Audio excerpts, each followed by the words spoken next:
At 84 years old, Jimmy Carter is the busiest ex-president on the planet. Tonight in Charlotte, signing his new book, We Can Have Peace in the Holy Land. Hand it to the girls right there on the right. It's President Carter's plan for achieving lasting peace in the Middle East. There are 7,000 Muslims living in the Charlotte area, and he praises President Obama's early attempts to reach out to the Muslim world. He's not only declared his friendship toward Muslims in his inaugural speech, but yesterday he was on one of the major Arab television networks.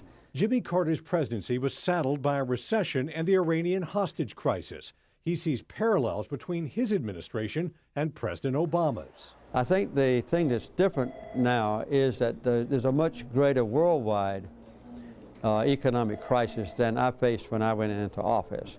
And he's got the Iraqi war that was completely unnecessary, from which he's trying to extract us. During the last presidential election, a Democrat carried North Carolina for the first time since 1976. I remember the two elections very well. Are we seeing a change in the South these days, or is this just an anomaly?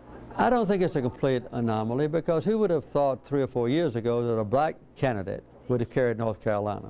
On January 7th, all the living ex-presidents gathered at the White House. The night before, Jimmy Carter met privately with Barack Obama. And he explored in detail my ideas on different issues, things that the Carter Center's doing. While the incoming and former president talked, Carter's wife Rosalind met with Michelle Obama to talk about raising children in the White House.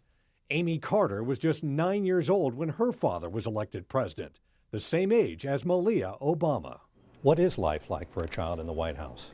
It can be delightful, providing the child is adequately immune to the public attention focused on them.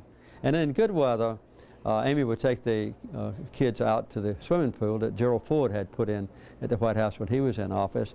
And in bad weather, they could go down to the bowling alley that Harry Truman put in the basement when he was president. So there's a lot to do around the White House, even during the working week.